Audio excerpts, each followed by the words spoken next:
যে অসমত শ্ৰীমন্ত শংকৰদেৱে নৱবৈষ্ণৱ ধৰ্মৰ প্ৰথম আন্দোলনটো গঢ়ি দিছিল আৰু তেখেতৰ লগত আৰু কেইবাজনেও সহযোগ কৰিছিল।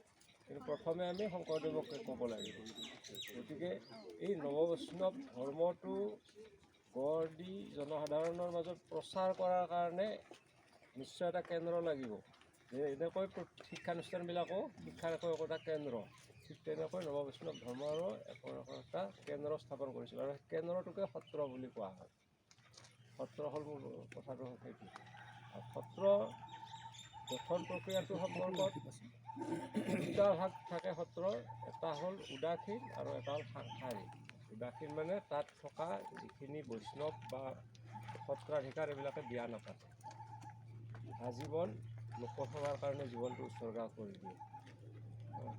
আৰু এটা হ'ল সাংসাৰিক, সংসাৰ কৰি পেলাই জনসাধাৰণৰ মাজত নিজেও সাংসাৰিক হৈ আন সাংসাৰিক মানুহবিলাককো ধৰ্মৰ পৰামৰ্শবিলাক দিয়ে।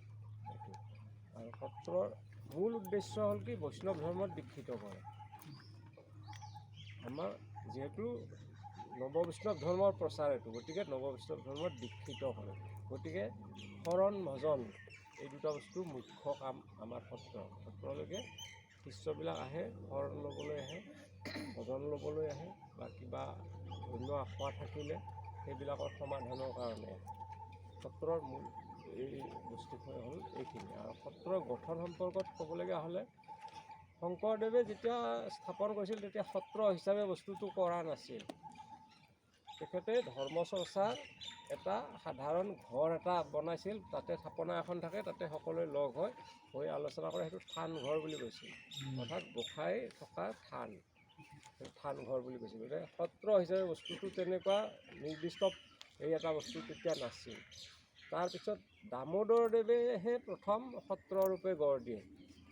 পাটবাউসীত দুখন সত্ৰ আছে, এখন শংকৰদেৱৰ, এখন দামোদৰদেৱৰ। সেই দামোদৰদেৱে প্ৰথম অৱস্থাত একেলগে আছিল শংকৰদেৱৰ লগত। তাৰপিছত দামোদৰদেৱে তাৰ পৰা ফালৰি কাটি গুচি যায়, গৈ তেখেতে সত্ৰ গঢ় দিয়ে। সেইখনহে পূৰ্ণাংগ পৰ্যায়ৰ সত্ৰ আৰু সেইখনৰ অৱলম্বতে অসমত বৰ্তমান সত্ৰবিলাক। আৰু সেই তাত থাকে কি আপোনাৰ প্ৰথম থাকে বাটচৰা, কৰাপাত বা বাটচৰা, তাৰপিছত বুলনি চৰা, এইটো আমাৰ এইটো বুলনি চৰা, বুলনি চৰা, সেইটো হ'ল বাটচৰা। তাৰপিছত ৰাঙলী চৰাটো আগতে আগবাঢ়ি আহিছে, এইখিনি আগবাঢ়ি থকা ৰাঙলী চৰা। তাৰপিছত নামঘৰ, তাৰপিছত মণিপুৰ, এই পাঁচটা পৰ্যায়। Very important. আপোনালোকে গম পালে যে সত্ৰত প্ৰথম সোমাই কৰাপাত বা বাটচৰা, তাৰপিছত বুলনি চৰা, এই ধৰণে আপোনালোকে শেষলৈ নামঘৰ বা মণিকূট পালে। আজিলৈ আমি ইমানতে শেষ কৰিলোঁ।